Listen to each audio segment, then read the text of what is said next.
Perdana Menteri Datuk Seri Anwar Ibrahim mahukan semua menteri tampil menerangkan kepada rakyat berhubung program-program yang telah dilaksanakan Kerajaan Persekutuan untuk manfaat rakyat di semua negeri.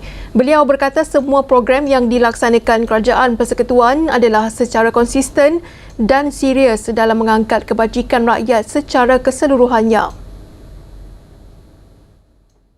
Terangkan kepada rakyat betul-betul. Dan fahami, media kerajaan mesti mainkan peranan terangkan fakta yang betul.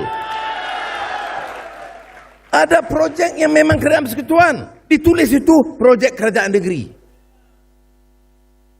Ada obat yang diedarkan oleh Kementerian Kesihatan. Mana Tuan Zul? Jawab Tuan Zul, jangan lengah jawab. Mau jadi pemimpin, berani dan jawab faktanya. Jangan lengah-lengah. Ini dah gendang di Palu, terang diisytiharkan. Untuk membasmi kemiskinan. Apa tidak ada dulu? Ada.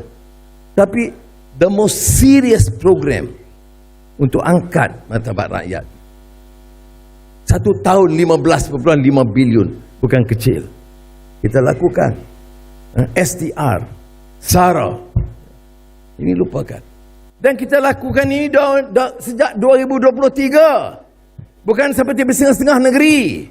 Nak pilihan raya, baru sibuk. Nak pilihan raya, baru agi-agi kepada rakyat. Kita mulakan tahun 2023. Remember that. Kita bukan buat dan lakukan kerana pilihan raya. Kita lakukan sebagai dasar yang konsisten. Malah Perdana Menteri berkata beliau menjadi jurucakap untuk mempromosi projek di Sarawak ketika mengadakan lawatan rasmi di luar negara demi pembangunan negara. Sarawak itu diberikan untupan kita sebagai energy hub. Dan saya bekerja dengan kerajaan negeri Sarawak. Pergi ke luar negara.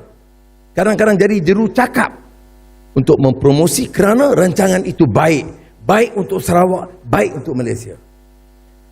Sabah, 10 tahun dulu Pen Borneo tak selesai. Kita tingkatkan dan pesatkan dan tambah peruntukan yang secukupnya.